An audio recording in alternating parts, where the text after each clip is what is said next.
success of the U.S. attack, though, on Venezuela will to a large extent depend on how quick they can do this. If they're able to topple the government and get this done by the end of the weekend, then it would be low-hanging fruit. Just we went in, we showed strength, and now we have all their oil.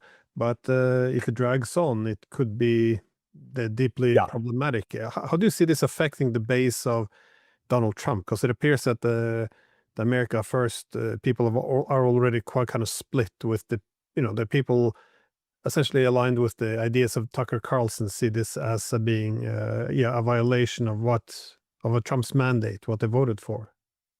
I think you're exactly right. What will determine the verdict is what happens in the coming days and weeks and months. My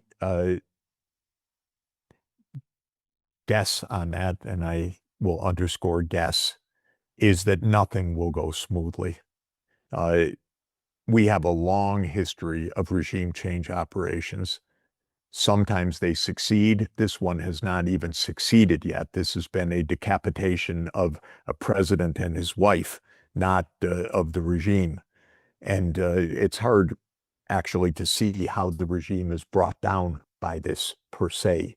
But it's possible that something more happens. I'm sure there are plans and ideas, but the history of these operations is that they are followed by long periods of unrest, coups, instability, insurrections, civil war. And I think that this is quite possible, what will happen in Venezuela. There's a very good book that everyone who wants to understand American foreign policy should read called Covert Regime Change by Lindsay O'Rourke, who was a PhD student of John Mearsheimer and wrote her dissertation on the 64 covert regime change operations that took place between 1947 and 1989. By the way, covert regime change is a little bit of an oxymoron. When the regime is changed, you know who did it. What covert means is the U.S. lies about it. So not that it's unknown who did it, but that the U.S. lies about it. So you could say 64 regime change operations in which the U.S. lied. Now, she documents what happens. Many of them failed to achieve regime change.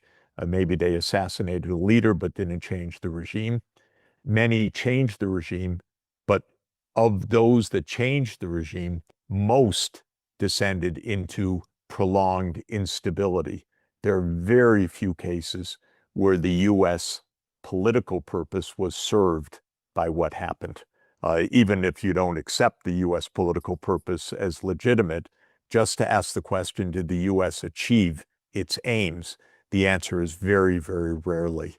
And I think in the case of Venezuela, it would be a real long shot that the U.S. achieves its aims.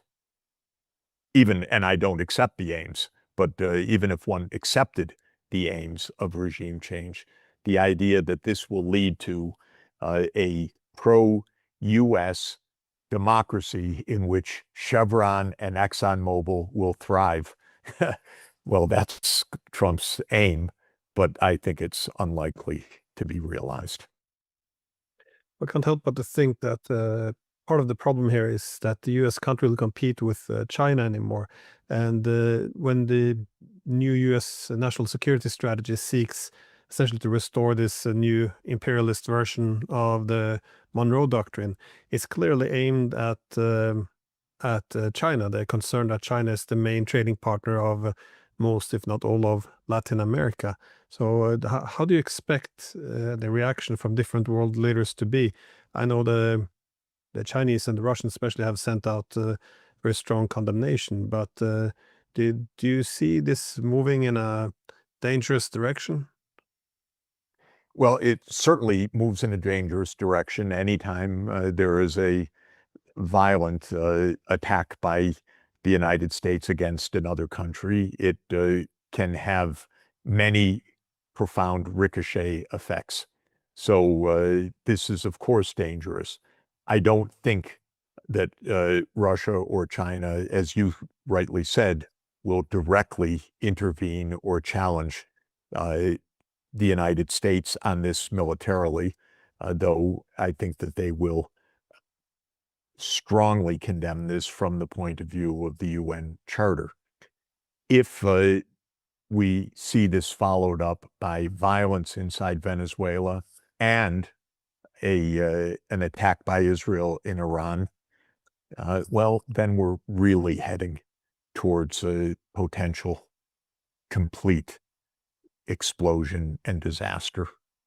Iran, of course, would be far more dangerous and destabilizing than this attack on Venezuela, which is bad enough. But if Israel now takes this, and I think they're very likely to, as the cue for an attack on Iran, I think we're heading towards all kinds of very, very dire and unpredictable consequences.